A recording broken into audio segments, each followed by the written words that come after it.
Bonjour à tous, Dr Diag will be back. I coming soon. Non, je suis pas coming soon, je suis will be back. I will be back. Ça vous rappelle quelqu'un ça, non hein. Voilà. Sauf que moi je termine personne, hein. À part ce dont je vais vous parler. Donc catalyseur et FAP. Le problème, vous voyez le voyant, et ouais, ça vient très souvent sur vos véhicules.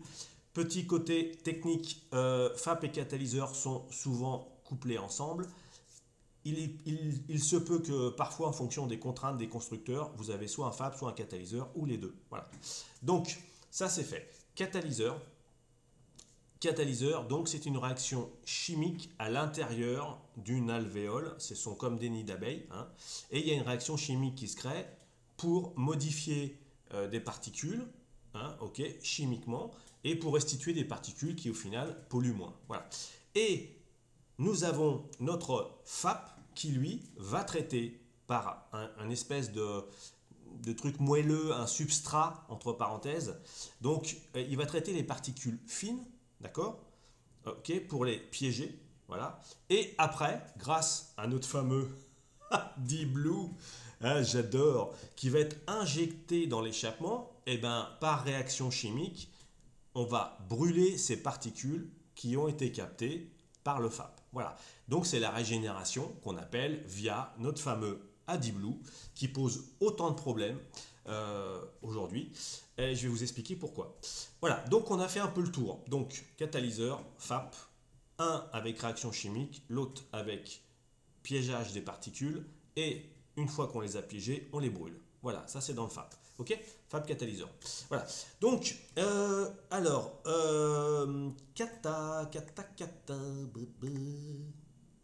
il est où mon catalyseur? Voilà. Alors voilà comment ça fonctionne. Un catalyseur. Donc vous avez les gaz qui ont été brûlés. Regardez bien, vous avez les flèches en noir. Donc ça rentre dans le nid d'abeille. Chimiquement, il se crée une réaction et on a les particules qui sortent derrière. Je vous montre. Voilà, c'est un pot d'échappement. On parle de catalyseur, mais non, c'est un vulgaire pot d'échappement, ok? Un peu plus sophistiqué qu'un pot d'échappement, qu'un silencieux, mais c'est un pot d'échappement, voilà. Donc, vous, ce qui vous intéresse, c'est que votre voyant s'allume, ok? Voilà. Alors, il s'allume, qu'est-ce qui se passe concrètement? Je vous ai mis une sonde lambda, je vous expliquais pour les gens, pour les connaisseurs, les professionnels, ce qu'il faut faire, ce qui est intéressant de faire. Et une nouvelle fois, la reprogrammation moteur peut amener à régénérer des catalyseurs et des FAP électroniquement parlant. Voilà. Donc, alors, je vous ai montré comment fonctionne le catalyseur. Ok. On a le FAP qui est derrière, qui va récupérer les particules fines, ok, ou il n'y en a pas. Hein, ça, c'est l'un ou l'autre. Alors, pourquoi il se bouge? Première chose, catalyseur, FAP, même combat. Catalyseur, il faut une certaine température de fonctionnement pour que la catalyse se fasse, d'accord? Pour que chimiquement, eh ben, votre catalyseur puisse fonctionner dans de bonnes conditions. Quand vous faites de la petite ville, des petits trajets, votre catalyseur n'a pas le temps de chauffer. Première chose. Deuxième chose, c'est souvent sur des diesels que l'on rencontre ces problèmes d'antipollution, de dépollution moteur. Pourquoi? Parce que des diesels rejettent quand même beaucoup de particules, et quand vous êtes au ralenti et que votre catalyseur n'a pas le temps de chauffer et que vous faites 1-2 km, vous arrêtez, vous redémarrez, vous arrêtez, vous redémarrez. Et conclusion, au bout d'un certain nombre de kilomètres, bam, bingo, votre catalyseur ou votre FAP se bouche. Pourquoi? Parce que quand on est à vitesse constante, les gaz rentrent dans le moteur, la combustion se fait et elle est à vitesse constante. Ça veut dire qu'on a une vitesse de gaz qui est très rapide. Quand on est au ralenti, la vitesse de gaz, elle fluctue. Pourquoi? Parce que le moteur monte, redescend, fluctue. Les variations sont beaucoup moins, je dirais, sont beaucoup plus, les perturbations à l'intérieur du moteur se font plus facilement. Conclusion, eh ben, vous avez des variations moteurs. Alors vous allez me dire avec une lambda, bah, ça se corrige. Ouais, ok, ça se corrige, sauf que, eh ben, au ralenti, on sait par expérience que la température augmente et que là, on a des variations qui sont plus importantes et des fluctuations plus importantes. Plus vous restez au ralenti, plus votre FAP, plus votre catalyseur a de chances de se boucher. Voilà, c'est comme ça. C'est chimiquement, c'est fait comme ça. Alors quand vous faites, petite astuce quand même, la première petite astuce, quand vous faites de la ville, des petits trajets, et ben pour éviter que ça vienne se boucher et que les particules viennent obstruer votre catalyseur, votre FAP, vous allez faire de l'autoroute.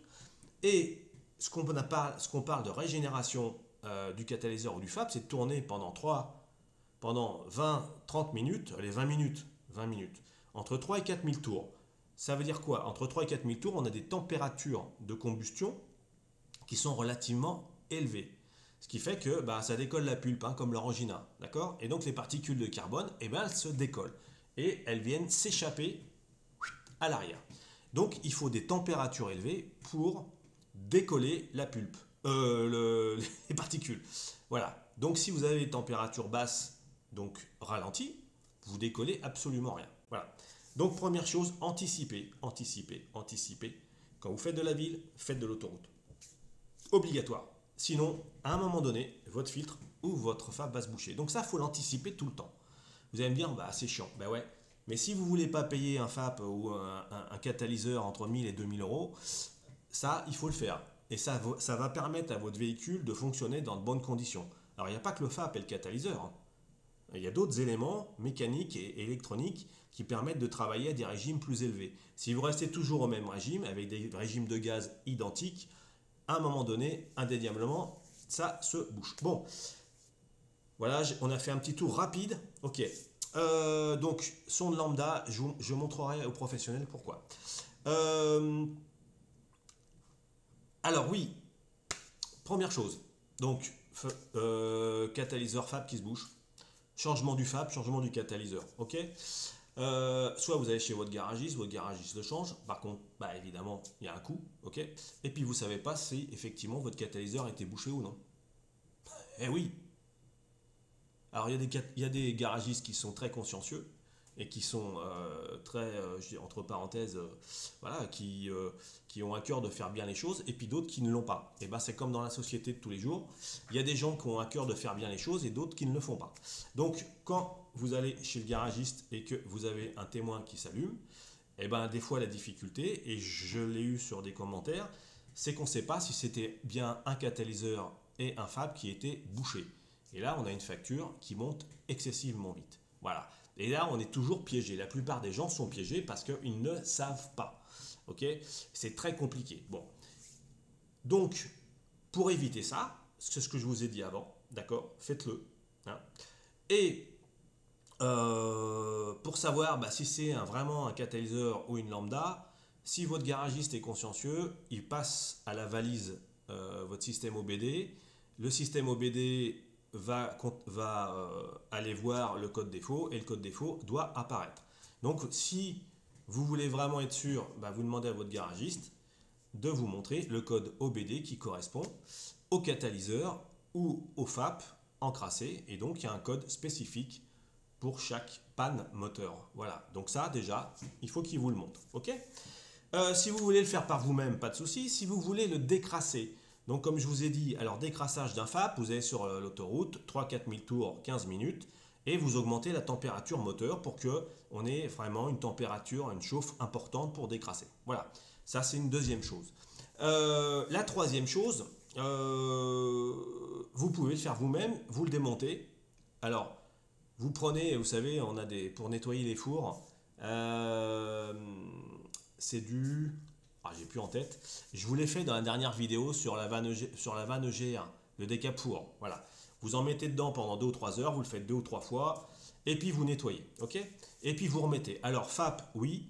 Catalyseur, j'irai avec des pincettes, il faut vraiment que ce soit au bout du rouleau, parce que le catalyseur, il a un système chimique à l'intérieur avec des métaux précieux qui fait que, comme dans un four, vous voyez, dans un four, comment on nettoie un four? Par pyrolyse, par augmentation de la température, et donc ça décrasse les particules. Et bien c'est le même principe pour un catalyseur. Okay.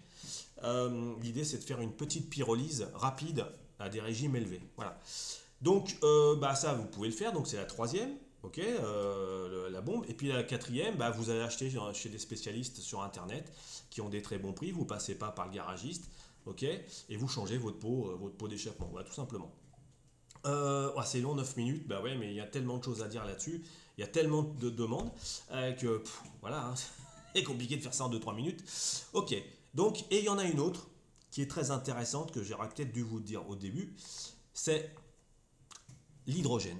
Eh ouais, l'hydrogène, c'est quelque chose que j'ai fait sur des véhicules très âgés, très anciens, et ça fonctionne très bien. Ça nettoie les hauts moteurs, pourquoi? Parce que l'hydrogène, en niveau de combustion, on a un choc qui se produit parce que l'hydrogène, on a une explosion beaucoup plus importante, et donc on a un décollement qui s'opère de la pulpe dans le haut moteur, dans la pulpe des particules, et donc sur la vanne EGR et sur le FAP et le catalyseur.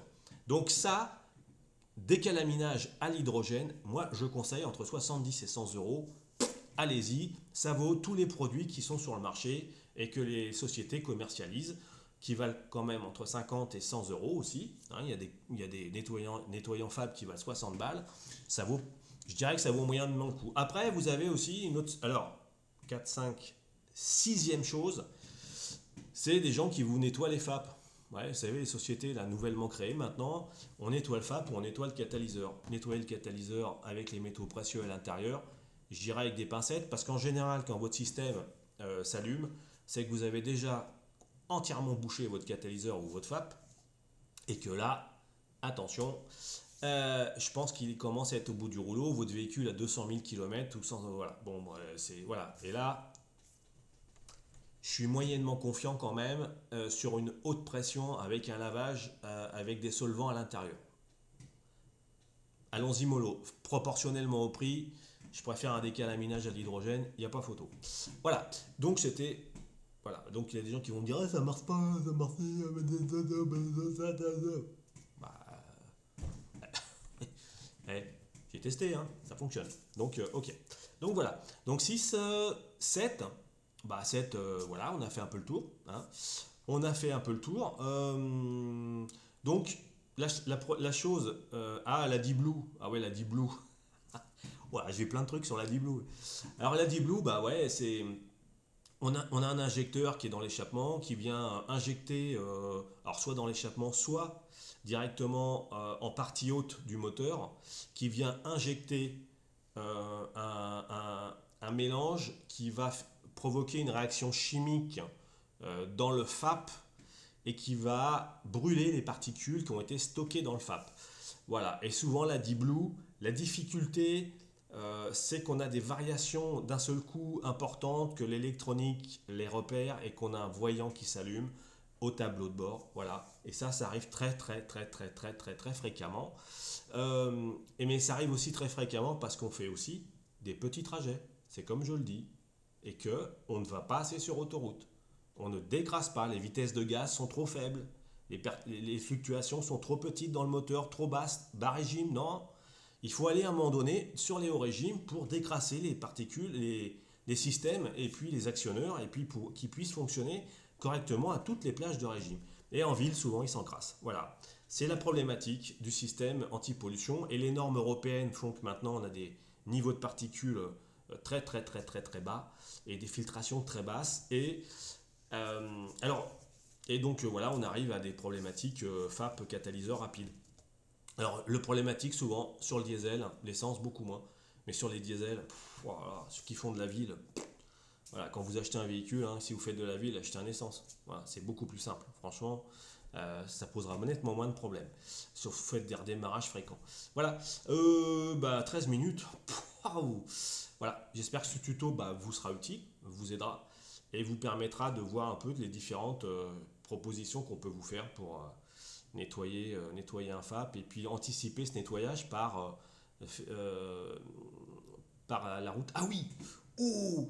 Toc toc toc toc toc toc toc toc toc, reviens, pépère. Ah voilà. Oui, une chose que je voulais dire aux professionnels, mais bon, les particuliers, vous pouvez vous écouter. Pour décoller la pulpe, hein, pour décaler les particules, on fait une régénération à haut régime pour augmenter la température pour que ça se décolle. Il y a une solution avec la lambda quand vous faites de la reprogrammation moteur. Quand on parle de reprogrammation moteur, c'est de tourner en lambda pauvre pendant 15 à 20 minutes. Ça veut dire qu'on va tourner avec un mélange pauvre ce qui fait qu'on va avoir une augmentation de la température moteur qui est fait, je dirais, électroniquement. Alors ce qu'il faut faire quand vous faites ça, quand vous tournez en lambda pauvre, donc logiquement, alors ça dépend des constructeurs, il y en a qui sont inférieurs à 1, d'autres supérieurs à 1, parce que les cartographies moteurs sont vraiment différentes d'un constructeur à l'autre. Donc ce qu'il faut, tourner en lambda pauvre pendant 15, 20, 30 minutes. Ce que vous faites, une fois que vous avez modifié le calculateur, alors vous modifiez la lambda sur le calculateur, vous ne touchez rien d'autre. Vous faites fonctionner la lambda en lambda pauvre. D'accord? Donc pour ceux qui connaissent, ils vont comprendre. Et à partir de là, une fois que vous avez réinjecté votre programme dans le calculateur, qu'est-ce que vous faites? Vous prenez votre testeur OBD que vous achetez chez Max Auto, Feu Vert et tous les autres, vous le branchez et souvent, alors ça dépend, et on a la température du moteur en temps réel. Donc vous la prenez avant de le faire et vous la prenez après. Ce qui fait que vous allez voir la température augmenter de 4, 5, 6 degrés. Voilà. Et il ne faut pas que ça augmente de trop, parce que si vous tournez en mélange trop pauvre, à un moment donné, vous risquez de fondre un piston. Ça ne va pas être terrible. Mais si vous alliez par palier de 5%, d'accord, vous décroissez de 5% et vous tournez en mélange pauvre, là, vous allez avoir un super résultat. Voilà. Moi, je l'ai fait et ça fonctionne très très bien. Voilà. Et donc, ça, c'est une nouvelle astuce en dehors du changement de pièce. On parle de programmation électronique, et bien ça, c'est encore un élément de reprogrammation électronique qui permet de sauver des catalyseurs et des FAP en tournant en mélange pauvre pendant un laps de temps très court et en contrôlant la température du moteur. Voilà. Et ben ouais, c'est un nouveau système de réparation automobile que très peu de personnes utilisent, quasiment personne. Voilà, et ça coûte aux clients des sommes des fois d'argent très conséquentes. On est dans la consommation, hein, on change de la pièce, hein, ça coûte, voilà, ça coûte ce que ça coûte aux clients, mais ça permet aussi de faire fonctionner le système automobile. Voilà, ou ça je devrais pas le faire, je vais me dire, je vais me faire des amis moi. Ok, Dr Diag, à bientôt. Je vais vous faire un petit tuto là-dessus, tiens, sur la reprogrammation électronique et les paramètres qu'on peut changer pour vraiment remettre un moteur dans de bonnes conditions de fonctionnement. Salut, ciao, à bientôt.